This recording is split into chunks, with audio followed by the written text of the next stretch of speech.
we go. I finally caught up and killed. All right. We got Dwayne Keene in the chat saying good afternoon to all. I got my buddy B Strilla. I sent the invite to main event Mike. And overall, I was just talking to B about this. I think across the board, the whole NFC North had a B grade, getting the most out of what they had. The Vikings got their backup QB in Sam Howell, someone that might be able to push JJ. I think that was a good move because they really didn't have anybody behind him. Do you agree with that, B Strilla? Mm-hmm. I think that's exactly why they got him. I thought that was a very good trade, actually. Right. The worst trade. The worst trade overall in this draft was what Jacksonville gave up to move up 3 spots to get Travis Hunter. If they were taking a QB, and I didn't care what QB it was, if they were taking a QB to move up, I'd have 100% agreed with the compensation they gave up. But the fact that they did the Bryce Young compensation for a wide receiver / cornerback at 2, this might turn into a Jeff Okudah deal for him. No, Travis Hunter was the best player in the draft. Period. Straight up. Okay. And the quarterbacks weren't worth a damn. Now you may say that Cam Ward is probably. I think he went too high. To tell you the truth, I do too. I think they should have went Abdul Carter myself. And with Shadur Sanders, I mean, I think he went too low, but I don't think he should have went in the first, second round either. To tell you the truth, I think he's a good quarterback, but he's not all that. I mean, I just don't think he's all that. Right. 13 and 12 as a starter. Couldn't beat the good teams because his offense wouldn't go good. All right, we got Jim Jackson in here. There he goes.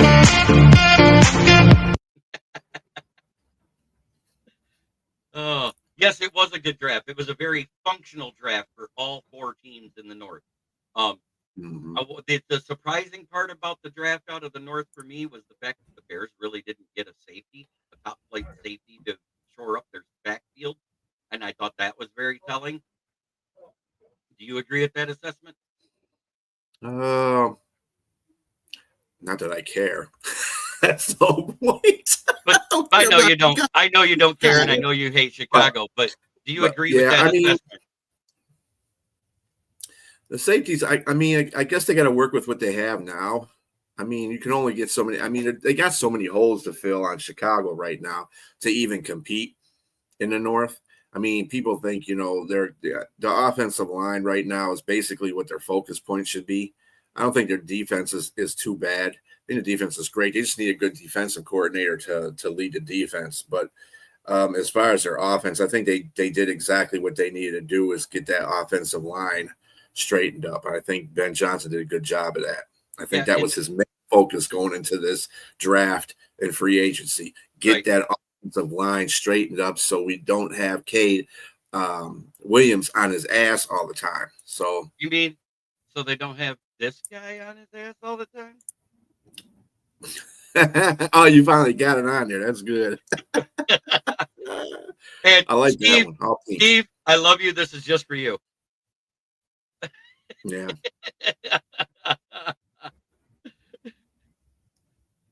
Because I think the Packers had the worst draft of the North. The Bears think they're winning right away. Rebuilds take a few years. I sit there and said, well, if you think about it, our winning record started year 2 with the 9-8 record we had, and then we just constantly went up. Yeah.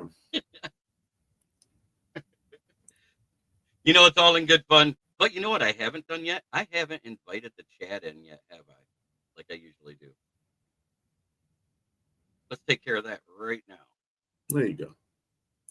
I like it when the people of the other teams hop in, talk a little shit. But normally we just talk football because we're not the shit-talking types. I think everybody's kind of streamed out after this weekend. I sat there and did the math. It was 18 hours of draft coverage I did. Yeah, I think we did. Look, there he comes. I knew it. And welcome, Steve. What's up? What's up, Steve? What's up, man?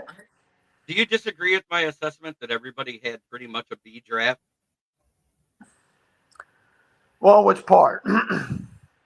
Just overall, that each team had a very functional draft, not a very sexy draft, because there wasn't a lot of sexy in this draft. Well, let me tell you how I look at drafts.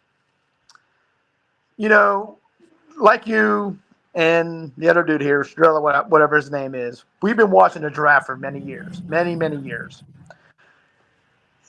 Everybody's looking for that top sexy name, top sexy pick, and whatever, and so forth. Right. But here's the downplay of that. You get them guys in the first round, the top name guys, and somehow they become bust. Man, your team, your GM, your owner, they look like shit. Right. But when you go out in the fourth, fifth, sixth round and you get these no-name guys and they're become perennial stars, now your team looks like, they know what they're doing. Right. So, like most of the guys that we drafted, they were the, what do you call them? The 30th, the 30 picks or whatever.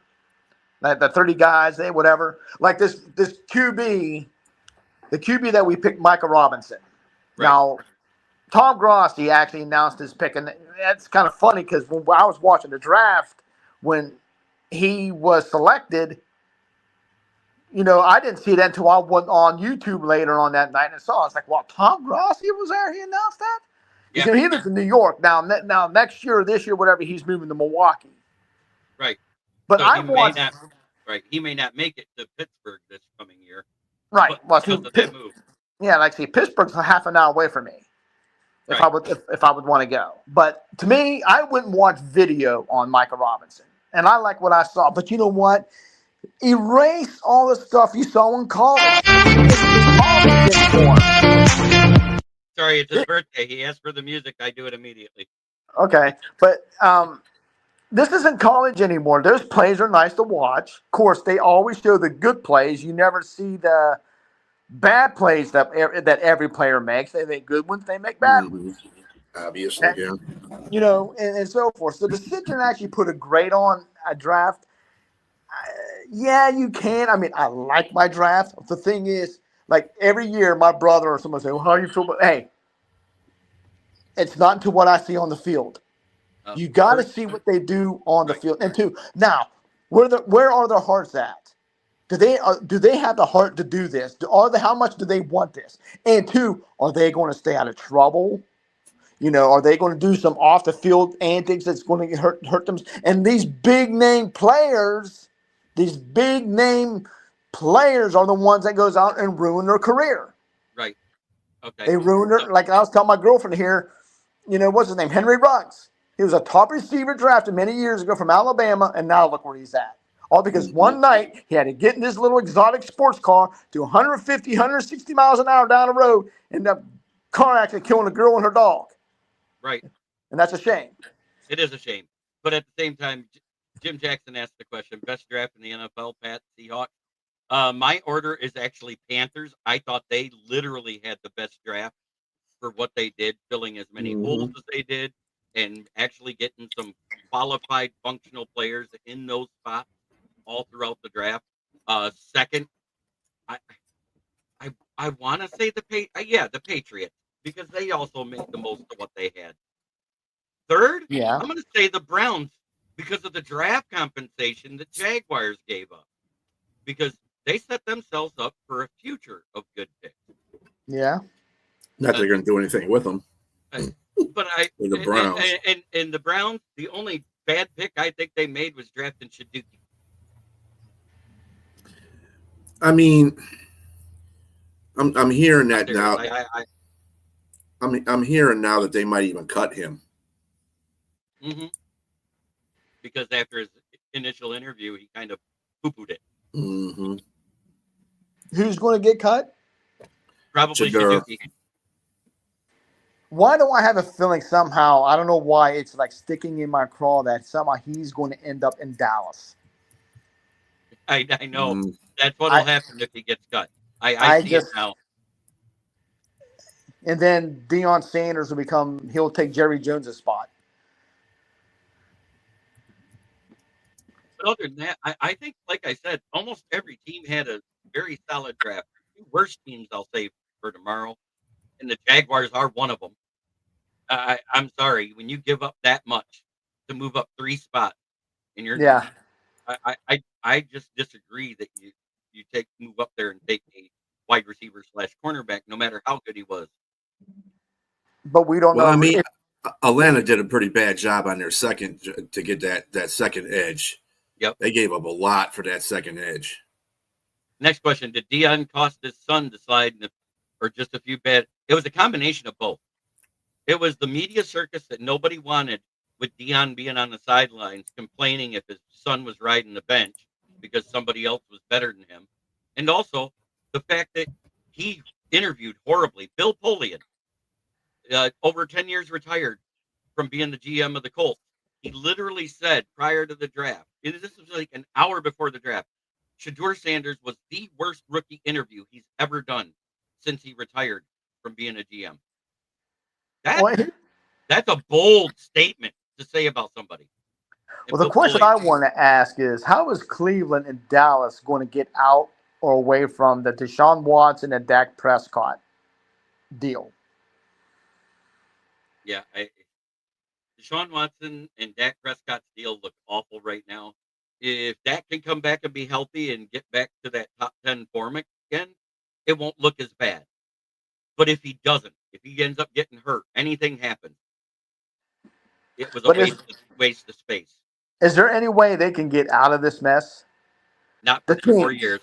Not for 2 more years because of all the guaranteed money. Wow. Yeah, this season and next season, that the season after that, they can finally get out of it. I mean, couldn't a deal be done where Dak still has some gas in the tank? Couldn't he like go somewhere and make a team better, like the Saints? If it was the Saints, let's just throw the Saints out there. And now I don't know if now Saints that are in a cap hell, they couldn't afford that contract, Dak's contract, whatever. But it's like, why do these teams put themselves in that kind of mess? Right. So I want to get on to the rest of the stuff I got here because I do have the complete list of UDFAs to this point this morning. And I believe looking at the list, we have room for 6 more to be added before the Tuesday deadline at 4 p.m.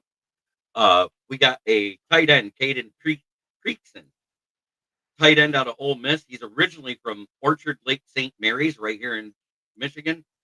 He got a $15,000 bonus and 60K first year salary. Mason Miller out of North Dakota State. He got a 10K bonus and a 20K salary. Safety, Ian Kennelly out of Grand Valley State.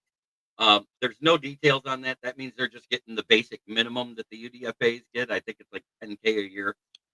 Running back Anthony Tyus the third out of Ohio University, the Bobcat. Center Leaf Batanu out of Arizona State. Defensive lineman Keith Cooper out of Houston. Wide receiver Jacoby Keeney Jones out of UMass. He's a special teams player. If he makes the team, that's how he's going to do it. Cornerback Gavin Holmes out of Texas, who in his 3-year career had 8 interceptions, 28 passes deflected, and 13 tackles for loss. Zach Horton, tight end out of Indiana. Kai Robichaud out of Boston College, who transferred in. And then the last one is this one that I think is a foretelling of what's to come this week. Jackson Meeks out of Syracuse, wide receiver, is Zadarius Smith's nephew. And I think the fact that we didn't go edge in the first 2 days, and we did end up signing him out of the UDFAs, that might be just enough to bring him back. Do you agree with that, Bistrella? I mean, yes and no. I mean, it's so obvious that this is supposed to be the move that's made. Brad Holmes, if it's obvious, I don't know if Brad Holmes is going to do it because Brad Holmes is, you don't know who he's going to draft, who he's going to. It's just a whole thing. If you can calculate what Brad Holmes is going to do, you probably are not right. So I don't think he might. I mean, there's a chance, but I don't think it's going to be a good chance that he comes back. But the 3 picks I absolutely love in this draft that we did, it was Tate Ratledge in the 2nd round. I love Isaac Tesla in the 2nd round, just because he fills the void that we didn't have on this team. Because Tim Patrick fills it, but he's made out of scar tissue and duct tape. Isaac Tesla is the guy that will end up replacing him as a wide receiver 3 going forward with his route running in hand. You keep forgetting about Antoine Green. I'm not forgetting about Antoine Green. He never makes the roster. He always ends up sitting on the practice squad. He has to. Considering last year was his rookie year, this was his first year, and he was out. So, I just think I think he has to prove himself to make this roster still. I mean, Tesla does too. I mean, I know. I understand, but a 3rd round pick versus a 6th round pick is a big difference. But the 7th round pick that we got first, the first Egyptian player ever drafted by an NFL team, the kid out of Boise State. The reason I love this guy is 23 sacks over 2 seasons as a starter, 32 tackles for loss. And then he also had, I think, 64 QB pressures over the 2 seasons at Boise State. Now, granted, it's Boise State, and they play in the MAC. Isn't that Nigerian guy? No, he's not Nigerian. No, he's Egyptian. Egyptian. He's the first Egyptian. Okay, thank you. He's the first Egyptian player ever. Ahmed Hassanein. That's his name. Yeah. Egyptian. Okay, thank you. Yes, bro. Yes, Motown Mitch. Last year he got cut and went to the practice squad and then got hurt, I think by week 2, and hit the IR. But he's back on the roster still. We brought him back because we can't afford to really cut him. You have to keep him on the roster. Is Ratledge going to start? Eventually.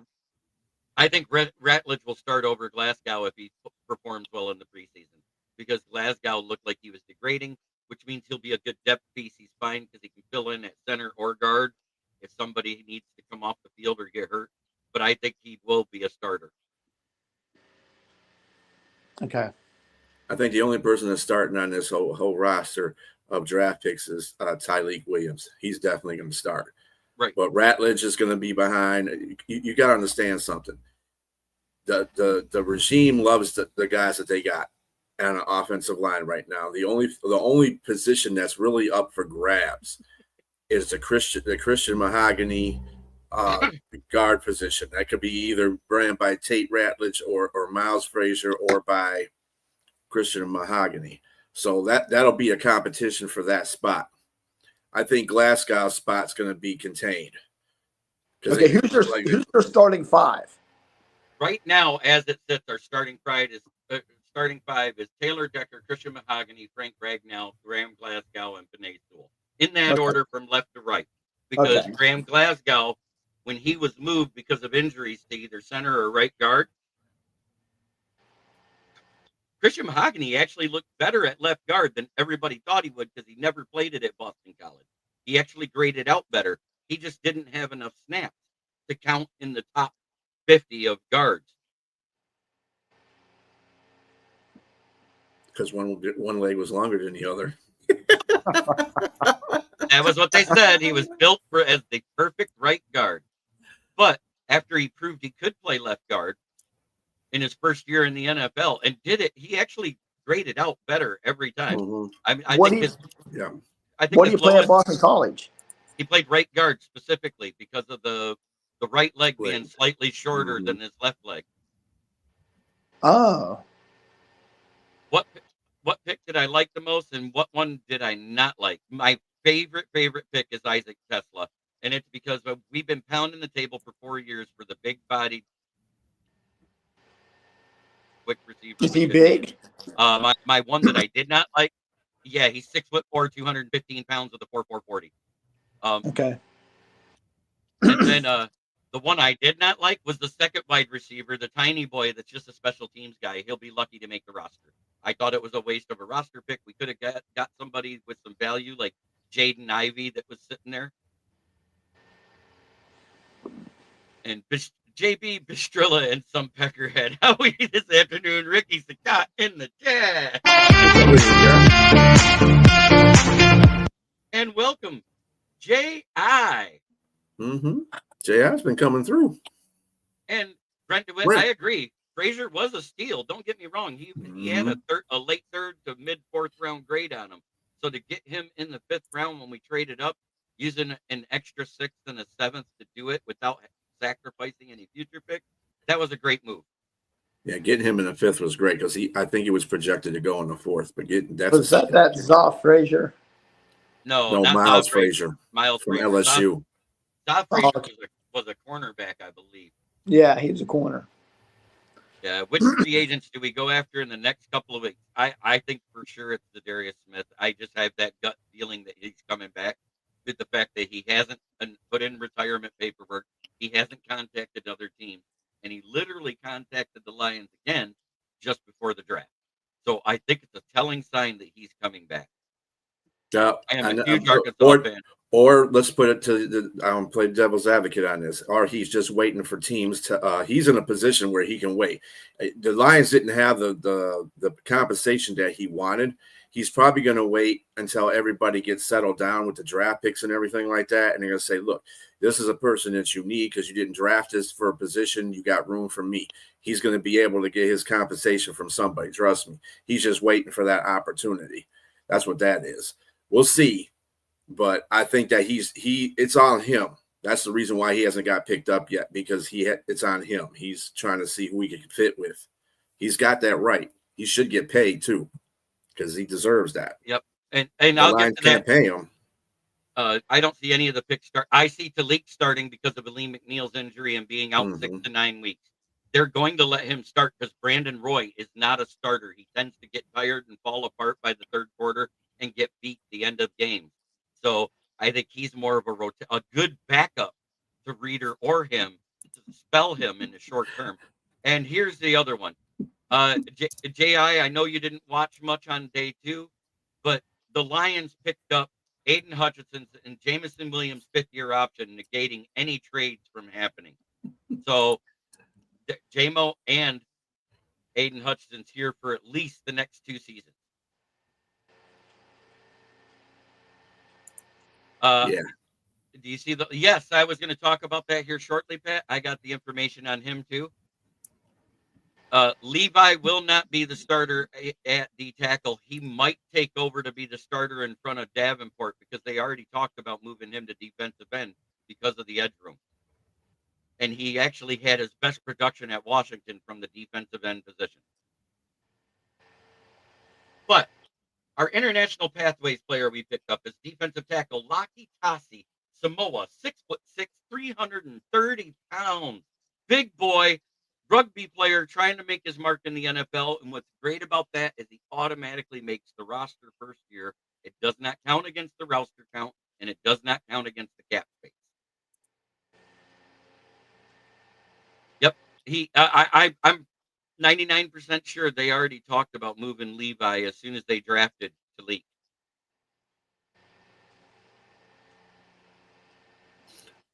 I don't know. They might reserve for that one too. I don't know. Who do you think is going to start defensive end on the opposite side of Aiden? It's going to be either Levi or Davenport unless they sign Zadarius Smith. If they sign Zadarius Smith, we know it's going to be Zadarius. You're not going to put Muhammad over there? I put Muhammad over there before I put any of those guys over there. Heck, I wouldn't even put Davenport there. I wouldn't put. Nope. I just saying by the money that they're spending and where they drafted these guys, I think that's literally the way they're going. Well, Muhammad is a veteran, and he played behind Hendrickson, as a matter of fact, and actually, that's who the comp was for the Hassanen pick too. His comp was Hendrickson. Yeah. Do you think any of these guys have a chip on their shoulder? I actually don't think any of them do because they basically got picked where they were supposed to do. Now, I will say, attitude-wise, Tate Rutledge has a chip on his shoulder, but it has nothing to do with that. It has to do with how he plays on the field. He plays angry. He's an angry run blocker. And if somebody gets past him on pass blocking, he doesn't hold them, but he makes them pay for it on the next one because he will not let go. Wasn't he injured? He had an injury, I think it was 2 years ago, but it was nothing major.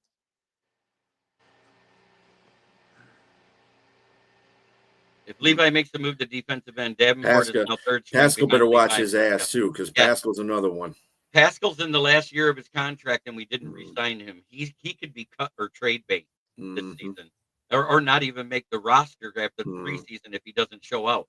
He has to Mhm. actually show he's fully healthy yet.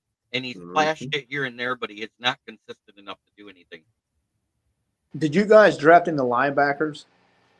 No. No, No. didn't even pick one up in the UDFAs, we have a bunch on the roster. We have enough for a 4-3 defense. I think we Okay. got like 6 or 7 of them total with the special teams players we got, and they all have had experience filling in. So I think we have enough on the roster, but I wouldn't be surprised if that's one of those sneaky free agent signings where you see one of those mid-level Dollar General Brad deals.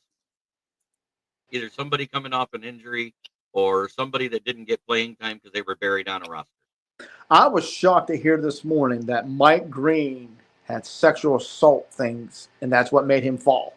It was Mhm. that and his attitude in the about practice. He didn't like to give his all at practice at Marshall, is what came out from his teammates and coaches. So that those are red flags to teams. But the team, Uh, the team that picked him up was perfect to pick him up. It was Baltimore. Right. They like doing that kind of stuff. John Harbaugh absolutely hated the pick. See, I did not know that he had any of these sexual antics against him. I did not know that. John Harbaugh made it a point in his presser that evening. Now he goes, "This is not because we condone that type of behavior from our players. We're going to give him a chance to prove himself, a second chance that he's worthy of that pick." Because so many teams passed on it. Yeah. Didn't you guys want him? Originally with the interviews, but it was like less than a half a week after the combine, all that stuff started to come out. Bears draft sucked. Great job, Poles. Woody, Frank, Woody. The link is in the chat if you want to join. You can come talk shit about the Bears draft if you want, because you're a Bears fan. Oh, Woody. I thought it was a functional draft for you guys. Are you mad that you didn't get Warren and you got Loveland? Because if you listen to all the draft pundits, and I actually watched the film, it was 1A, 1B. It was Warren, Loveland, and then the rest of the class was just men. No, my girlfriend's a Colts fan, and she loved Ty Warren. Yeah, Ty Warren is their next Dallas Clark. Mm-hmm. That dude is awesome. And then and I think the reason why the Chicago Bears had gotten Loveland instead of Warren is because they want a regular tight end. They don't want anybody to do all kinds of superficial stuff like block and stuff like that. They just wanted a stand-up tight end that goes down the ball, goes down the field and gets the ball. They didn't need him to block. They just want him to go out there and catch passes. Well, after the draft, she started bringing all this Colts stuff, and I was like, that's not happening. I mean, no. I'll put it all in your room. That ain't happening. Tell him, wifey. Well, I mean, I love the fact she loves football. She gets into that. Yeah, it's nice when you find a woman that's into football. Oh, well, yeah. at least she likes a team. She likes a team that's in the AFC. Right. That's a good thing too. Well, when they even drafted Ronnie Leonard, I was hoping we would get him, but when that happened, I was like, there you go. There's your starter. Forget about Richardson. Forget about Danny Dimes. There's going to be your starting quarterback right there, Ronnie Leonard. The boy loves to run. He can throw whatever. He probably needs some work, but I think he's going to be the legit starter for the Colts until next year when she gets her main man, Arch Manning. You will not believe it. I mean, That they're going to lose more games than the Jaguars. The Jaguars actually might be a little bit better. I just hope that Lawrence gets his stuff together because he was terrible last year. They got a new owner, right? No, the owner's the same. They got a new GM finally. That's why. Yeah, they got a new GM. Yeah. Okay. You're talking about Sunshine Jones, because he's Daniel Jones' twin brother with long hair. Because isn't the owner that Con guy? Yeah, I know you needed a safety. I brought that up, Woody. I mentioned that after this year, you have no one under contract but one player. Because Loveland is a good player, but like all good teams, they are great second round, late first picks. top 10, may I introduce you to Hawkinson or Ebron? Take your pick. A tight end, he better be the next Gronk. Well. Yeah, like I said, I don't trust Sunshine Lawrence. I think he's the biggest bust at one we've had since Ryan Leaf. Well, he's got a lot of weapons now, so I mean, he's got no choice but to succeed. And I think they fixed the offensive line. They really did fix the defense pretty much too. So we'll see what happens. I mean, they got Travis Hunter. If they want to play him both ways, I mean, they can play him as a receiver for a short, have plays made up for him being a receiver. I think he's a better corner, which I think that's what they're going to put him in. I think he's a better receiver. Hell no, he's a better corner, way better. I saw him get burnt. I see him get torched many times. That whole defense got burnt. That Colorado defense sucked. B, I'm going to say this way, though. The transition to wide receiver from college, then cornerback, it's easier at wide receiver. And I think they're going to try him out at wide receiver and let him work his way into being an NFL cornerback first. I don't think they want to start him with some of the bad college tendencies. We talking a little Travis Hunter? Yes, we are. Yeah. You want my 2 cents really quick? Sure, bro. bro. I thought he was a true blue chip prospect. I'm beginning to think more and more he's going to be a complete bust. Here are my reasons. Wide receiver wise, he doesn't know how to run a route. He didn't play. He played in the Big 12, which means he went against teams that play absolutely no defense. That's what that conference is known for, no defense. Yeah. Also, cornerback wise, I think he's pretty good, but I don't think, I think he's got a lot of just refined skills he needs to really learn to be successful at the NFL. So I think he can amount to a pretty darn good cornerback, but you might not see that in his rookie season, honestly. Right. I think he's kind of the pick where I don't think you're going to get that rookie impact from him if he does pan out. Mm-hmm. If he pans out.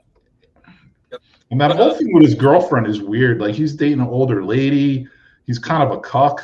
He used to drive her to parties and let her go inside and party, and he'd wait outside and chauffeur. A little dicey. I don't know, man. So Zach Wilson without banging her. Yeah. That's pretty funny. I was going to say maybe it was you, JB. Maybe he was driving her to your house. I don't know. Oh. Now, if Travis Hunter would have went elsewhere, would it made a difference? I think it would have. If he'd have went to a more disciplined team later down the road, because right now Jaguars have a new coach. You don't know what that's going to be. They have new OCs. They have new defensive coordinators. Everything's a learning curve with the entire team. Yeah, it is. And people think, he's a better wide receiver. He's ready. Dude, Hunter is not ready to step in and be a starting wide receiver. I'm going to tell you that right now. He's not even close. I'm just saying because of his run after catch ability, because that's why he had so many yards. He was second in yards, and he'll be a cross. He had all the crossing routes down, but that's it. He couldn't do the streak. He couldn't do the go route. He couldn't do the post. He couldn't do the slant. He will see playing time on both sides of the ball as a rookie. I mean, he'll get jet sweeps. He'll get bubble screens. He will play some at cornerback. Don't get me wrong. But the more I look at it, I'm like, he's not a sure bet like I thought he was, honestly. I agree. Your friend Robbie piped right in and said what I thought. That'll be better. He just hates Jacksonville because they beat Pittsburgh one year. That's okay. That's okay. Everybody hates Detroit. Everybody hates Detroit because we tied them that year in Week 10, year 1 in Pittsburgh. Yeah. But that being said, I just think the whole division had a solid, functional B draft. Nobody really filled every roster hole with a starting caliber guy right off the rip. In the first 2 days, like we normally see, where they're going, "Oh, this is the best player at the position we need. We take that." No, they sit there. They said, "This is the best player we need to fill our team." Period. Not the fact that sucked. That's why. Right. It was because as a whole, there was four guys. There are 4 guys that had all the hype, and one of them fell to the 5th round. Yeah, and another thing, all 4 NFC North teams addressed the trenches in free agency and also in the draft. So just smart moves all around, really. No, B, are you looking that up for Pat? When his Lions? Yeah. Okay, thank you. Beastrilla, what do you think about my Detroit Lions takes? I was saying that Tyleek Williams, Ratledge, Frazier. I was saying that like Williams and Ratledge, or possibly even Frazier, two of those three have a real solid chance of starting as rookies. I think actually you got one of them right as Tyleek. I don't think the other two are going to start unless Mahogany shows he can't start. I think they're solidified. I think the regime that we have right now, they love the players that they have on the offensive line. Graham Glasgow, everybody's talking stuff about him, but they're going to keep with him. I just think that these guys will be competing. If anybody competes, it'll be Mahogany and the other two offensive guards that we got as in the draft for that position. So that's a position for Christian Mahogany to lose, really. Yeah, and I actually have a feeling, and again, this is my outside take as a Bears fan, that come camp and all that, like it really might surface that like Glasgow might be the fourth best guard on your roster, and really he might not be starting. But I've said the same thing, and I agree. I think that's why they grabbed Tate Rutledge early, because I seriously think Mahogany was named a starter right after the season, and still named a starter in every press conference when they talked about the offensive line. They because Graham Glasgow fell off moving to left guard compared to what he did the year before.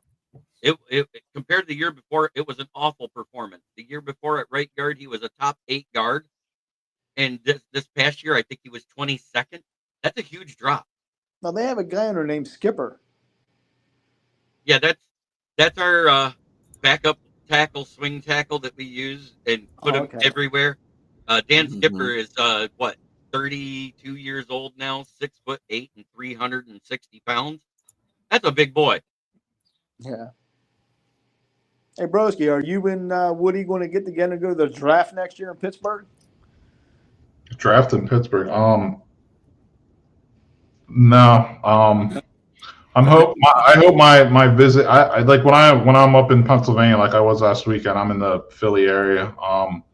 So yeah, Western PA, Central PA. I really don't ever get to. So to answer your question, no. Okay. So who asked the question about the rookie thing? That was Pat Rothwell. Here you go. Pat, it is Tuesday, April 22nd, which is already passed. Oh, that was the voluntary workout that they had to do. That I'm sorry. OTAs are on May 28th, 30, conducting June. This mandatory Munich. Right. It really doesn't give a rookies thing yet. June 3rd and 5th will hold its mandatory mini cap. Going to June 10th and 12th. I don't think the rookie has. I don't think they have done it yet because they gotta see all the. It's a gathering of the rookies, and then they'll give us a date because I don't see anything. I don't even see it on the Lions website. Right. They don't really announce it till after the schedule Yeah. release. That's when you get all the details of what weeks are what. Yeah. But Jim Jackson, Davenport's defensive line. Ratledge may start, and it depends on the play of either Christian Mahogany or Graham Glasgow. Yeah, and don't sleep on Frazier either. That guy played a lot of football in the SEC, man. I understand, but a day 3 pick has less of a chance right away than the other guys that were picked earlier. That's all. It's also an interior O-line, and Mahogany was a day 3 pick. I mean, we'll see. I mean, I really think that both of those rookies might start on your O-line, and Williams might start on your D-line. But 2 of the 3, I think, definitely will start, and be interesting to see how it plays out.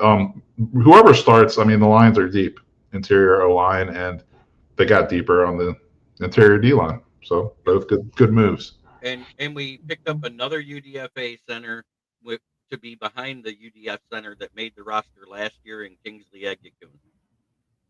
So we actually are 3 deep at almost every position on the offensive line now, because Mason Miller is a right tackle out of North Dakota State. We finally actually have a guy that started all 3 years at right tackle to be the backup to Panay Sewell. Manu is still learning from Taylor Decker, and also learning from the interior O-line at the guard position this year, because he was raw. It was his sheer size and talent that he had coming out of British Columbia University is why they drafted him. He's basically a big pile of Legos that they're trying to build into something. And that's the reason why they got 2 offensive guards in the draft too. It is why. That might not work. That might not work. Yeah, that is the reason why, because he's a tackle. I mean, smart franchises always they keep drafting O-line every year. I don't care. Should always spend some picks on O-line. Trenches in general. Yeah, I mean, you really starts. Yeah. So I mean, look at Philadelphia. I mean, really, you can plug and play any quarterback in there, and Hurts is one of those quarterbacks you can plug and play in there because they got a great offensive line and a great defensive line. But Hurts don't have to do too much behind that offensive line. But and I love when Philadelphia tells him he's top 10. I'm like, get the fuck out of here. He ain't top 10. He ain't even top 15. That dude makes plays when he has to make plays. Just because he had 2 good Super Bowls don't mean nothing. Yeah, I was just gonna say that actually. That's the only thing I will give him credit for. He did play very well in the Super Bowl. Jim Jackson, I'm gonna say this right now. Williams will start because Aleem McNeil is out 6 to 9 weeks, and he's better than Brandon Roy as a rookie. Absolutely. Than Brandon Roy as a veteran. 100%. I mean, Williams is a monster. He doesn't collapse the pocket for sacks that much, but what he does is he takes on so many blockers that it frees up defensive ends. It's why Jack Sawyer and the other guy, JT Tumulaso, were so good, is because they had dominant defensive tackles. Both defensive tackles was good, but Williams was the better one. Yeah, and I think it's like a trend lately too. The last few seasons, like fans are always like, "Oh, it's a D tackle. Can he rush the quarterback? Can he get sacks?" It's like that's such a luxury when you have a player like that, and it's really still not the most common thing in the world to find. Like, yeah, it's great, but dude, you still need to have that freaking mountain in the middle who can just take up blockers and just, you know what I mean? Just really just wreak havoc that way without necessarily getting to the quarterback, But when the unconfirmed numbers for RAS came out and they were talking about it for that Isaac Tesla, the wide receiver we got, do you realize he was the 39th best wide receiver tested by putting their numbers from the combine into the Ken Platt math bomb equation to do the relative athletic score at a 9.89? When they confirmed the numbers later, he actually moved up to 19th because he went from a 982 to a 993. And that's a huge jump. People don't think it is. I said, but when you're jumping 20 spots like that for the confirmed number, that's huge. I mean, obviously, it's a guy that, to me, the Lions targeted him as a player, and really wanted him, and traded draft capital to get him. So, see how he plays out. I want to see how that. I want to see how that pans out. Yeah, that was definitely like they targeted him. Jay, I can't even read it out loud. I'm laughing so much. Read it, me. What's that? He's almost athletic as bitch. Hey, I was athletic at one time. No, he said that you are more athletic than him. I watched Williams give the Michigan O-line. I don't know about all that, but yeah. Bucks will have 2 huge guys on that defensive line. Yep, yeah, they will. Try running against that one. Hey, that's why we didn't run against them last year. Vita Vea and the guy they had next to him. I'll tell you what, Tampa Bay and the Rams are 2 teams not many people are talking about as Super Bowl contenders, but I think they both could be this year. I think they both are. I think Tampa Bay are playoff contenders. I think they both are playoff contenders because Tampa Bay had a really good draft too, and people didn't. People are not saying too much about that, but they had a pretty good draft too. You know what? Because of the trenches that were in this draft, it made it a good draft for building a team. So all the rebuilding teams that you saw that needed O-line help, they did get that help. So because they were available all throughout the draft. I mean, and that's on D-line too. You saw D-line went all the way to almost the last pick. Strilla runs a 3.62 in the 40. Stop hating. Yeah, when he's running downhill. Yeah. When I'm running downhill on a scooter, you're absolutely right. Wait, what's that say? Strilla can drink 3.62 40s? No. What? Yeah. Brent, I understand you're not sold on Tesla yet, but I'm looking at it from the player standpoint, not the draft capital. Because we all know Brad Holmes, if he wants somebody, he says, fuck that draft capital. Well, he could definitely say it this time. I think based on what I read on NFLDraftBuzz.com, he was projected to go in the 7th round. So that is a jump. So it was a combination between his combine numbers. I don't know, man, and what he did at the Senior Bowl that impressed Brad Holmes. And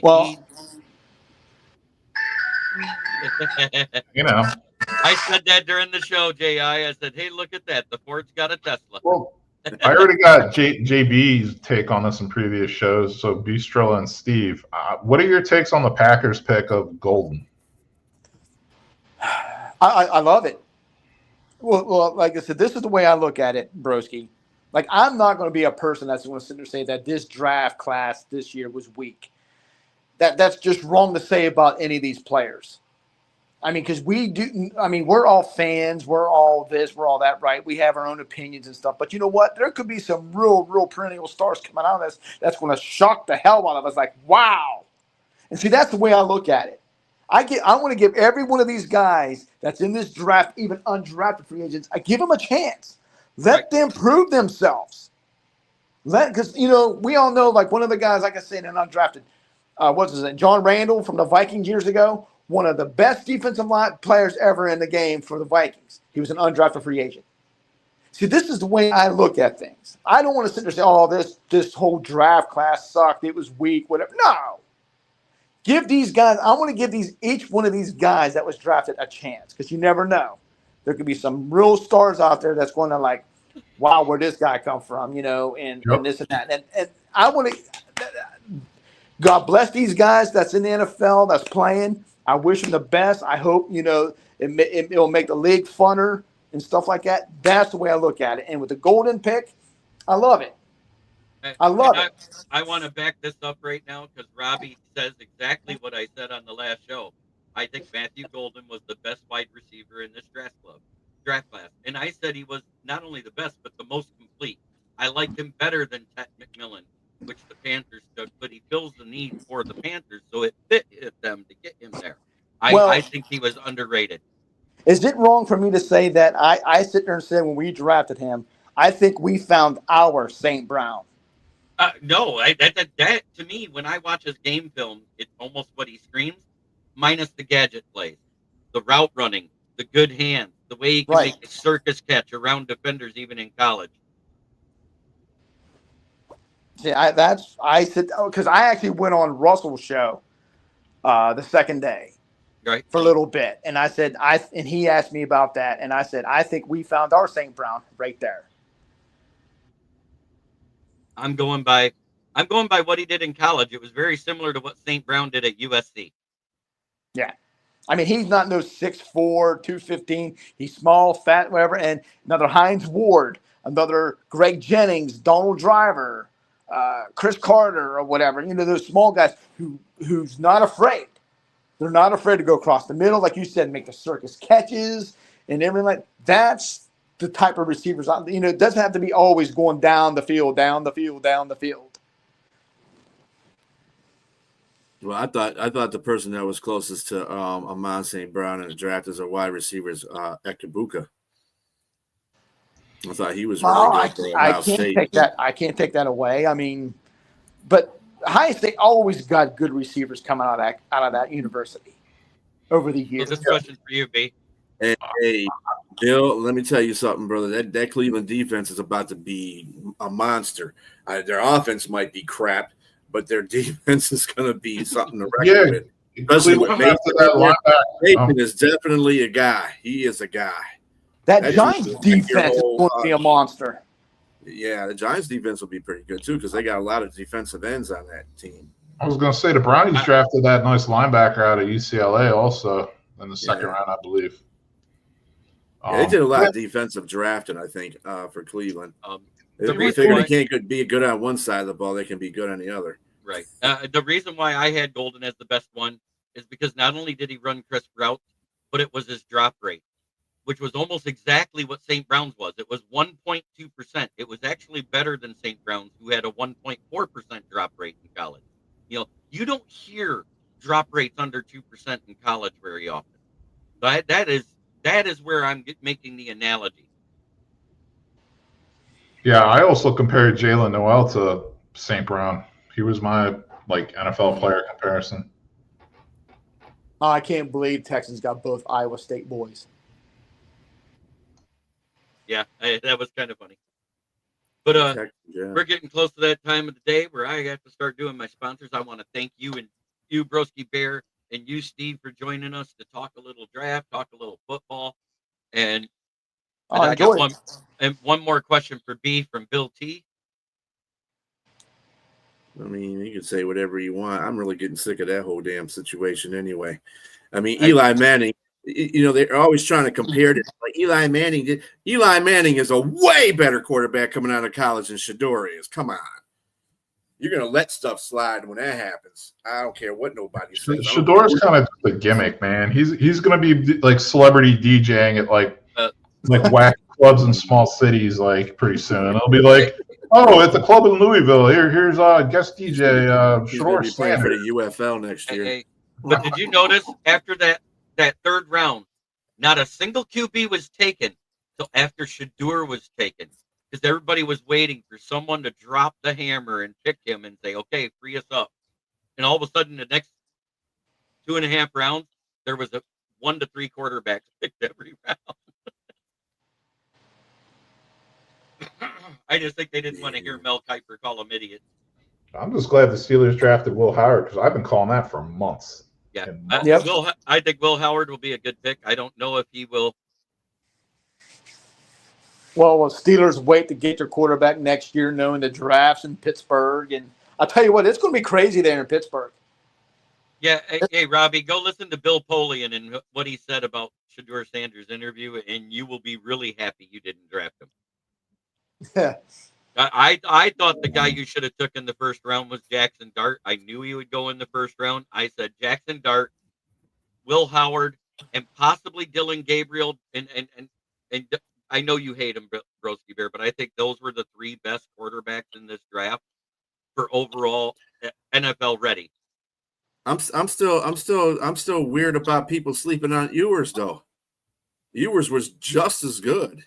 But his injury history is almost as long as my arm, so that's what threw people off. He's played more. I mean, he played more. I mean, that's really here nor there. But if Archie Manning's couldn't beat him out, to start in that role, then that tells you something. I think they wanted to save Arch. Yeah, they just wanted to save Arch till Quinn Sewers was gone. I call him Quinn Sewers. Yeah, I don't think they wanted to waste Arch's time. I think Watch, I'm Ewers is going to be a good quarterback in the NFL. I hope he is. I'm not wishing bad on the kid. I just didn't think he was that good at Texas. Who got him, by the way?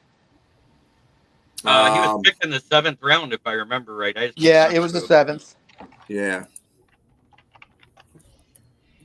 Yeah, my top 2 rated quarterbacks going into the draft were Will Howard and Tyler Shuck. And Shuck actually got drafted in the 2nd round. So I think that was a great pick for the Saints. What about he plays for the Miami Dolphins? He's a backup he'll be the backup to Tua. Okay, yeah, that's right. Dolphins, that's right. What about McCord going to Philadelphia?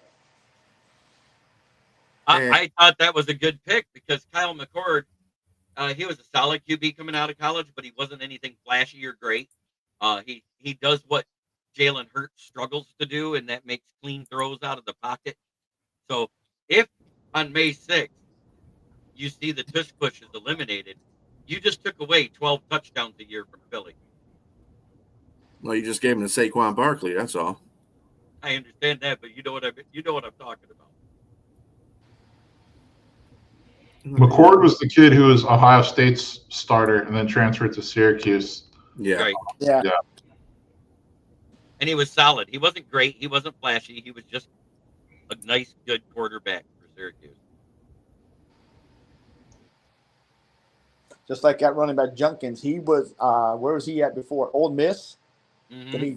Then he transferred to Ohio State. So it's time to do my fake sponsors of the week. Oh no! First off, Yeah. the Bears. In third place, it Bucks the Packers. FTP. And then it's Skull. It's like saying score, but with the cock in your mouth. Oh no! There. I do everyone bad. You know, why be the average person when you can do something better? Skull, ain't McCord that like is a perfect in name Philly. of They can protect them with the O-line. Skull? And- Ain't that like a name of rubbing chewing tobacco or something? Yeah. Yeah, it is. But Yoli Cruz. Hey, Oli. Yoli, what's up, Yoli? Because that Of course NFC it is. North hate is real. It's You like just that don't know, AFC Robbie. North hate is real too. And Brentwood, of course, gives the laughy faces. I want to say thank you to my guests, Bistrilla, Grasky, and Steve, and say thank you for being on. It was a blast. I can't wait to talk to you guys again, but we are heading out shortly. Try every day to be a better person than you were the day before. That's the only way to make a world a better place. It starts right here. Oh, God, I got to find the one that has the outro video. Yep, there it is. Okay. Here we go.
This is a Huddle Sports Network broadcast. You can find us on Roku TV, Amazon Fire TV, Facebook, and of course YouTube.